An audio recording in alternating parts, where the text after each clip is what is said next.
दिल्ली बनाम केंद्र सरकार मामले में कई कानूनी पेचीदगियां देखने को मिली हैं अब तक, और आज एक नया आयाम इसमें देखने को मिला जब सुप्रीम कोर्ट ने ये कहा कि दिल्ली सरकार के मुख्य सचिव को जो 6 महीने कार्यकाल बढ़ाने की बात की जा रही है, जो केंद्र सरकार कह रही है कि मुख्य सचिव का कार्यकाल बढ़ाया जाएगा, जबकि आम आदमी पार्टी उस पर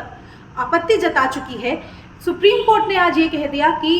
केंद्र सरकार के हाथ में मुख्य सचिव का कार्यकाल बढ़ाने की भी शक्ति है और मुख्य सचिव के अपॉइंटमेंट या ट्रांसफर की भी पावर जो है वो केंद्र सरकार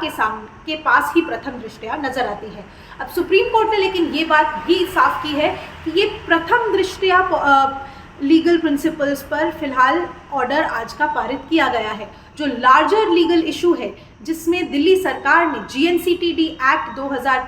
2023 को चैलेंज किया है और जो ऑर्डिनेंस और नया कानून लाया गया था दिल्ली की एडमिनिस्ट्रेशन को लेकर, उसको भी चैलेंज किया गया है। वो मुद्दा फिलहाल जो सुप्रीम कोर्ट की 5 जजों की संविधान पीठ के सामने जाना है और कुछ महीनों बाद सुना जाएगा। कोर्ट ने आखिर आज ये फैसला क्यों दिया, उस पर भी हम गौर डालते हैं। केंद्र सरकार की तरफ से दलील ये थी कि मुख्य सचिव जो हैं वो दिल्ली के हर डिपार्टमेंट, हर आयाम का कार्यभार संभालते हैं, जिसमें कि पुलिस प्रशासन,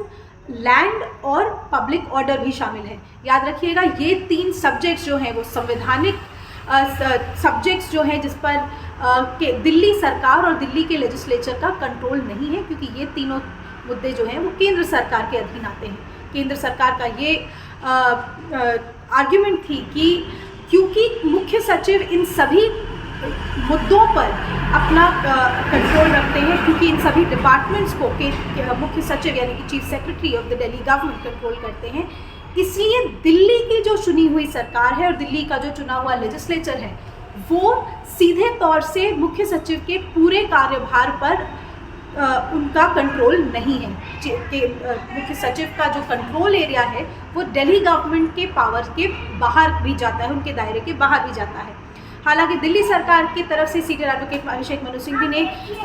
काफ़ी देर तक ये दलीलें रखी कि सिर्फ इसलिए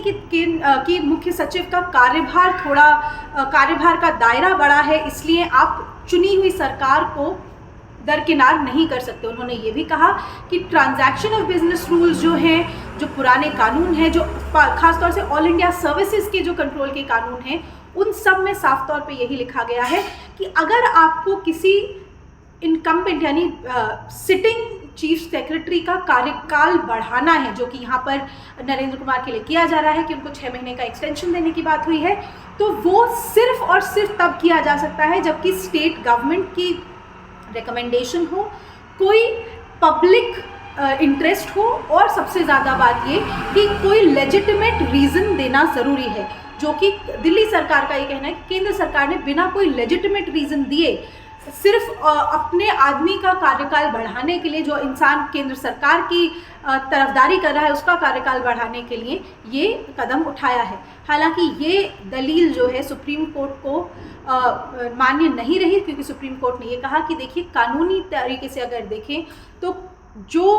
जिस सरकार की हामी चाहिए दिल्ली के मुख्य सचिव का कार्यकाल बढ़ाने के लिए, वो सरकार प्रथम दृष्टया हमें केंद्र सरकार नजर आती है। और जब तक GNCTD एक्ट 2023 की वैधता पर संविधान पीठ कोई फैसला नहीं दे देती, तब तक हमें ये मानना पड़ेगा कि ये कानून वैध है और इस कानून के अंतर्गत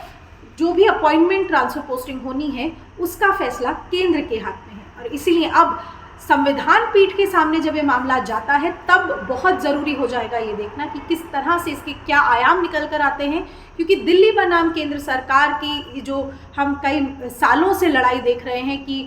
कौन कितना पावरफुल है, कौन कितना शक्तिशाली है, किसका दिल्ली की एडमिनिस्ट्रेशन पर ज़्यादा कंट्रोल है, उसमें फ़िलहाल केंद्र के पलड़े में एक और भार पड़ता नज़र आया है। नई दिल्ली से अनीशा माथुर।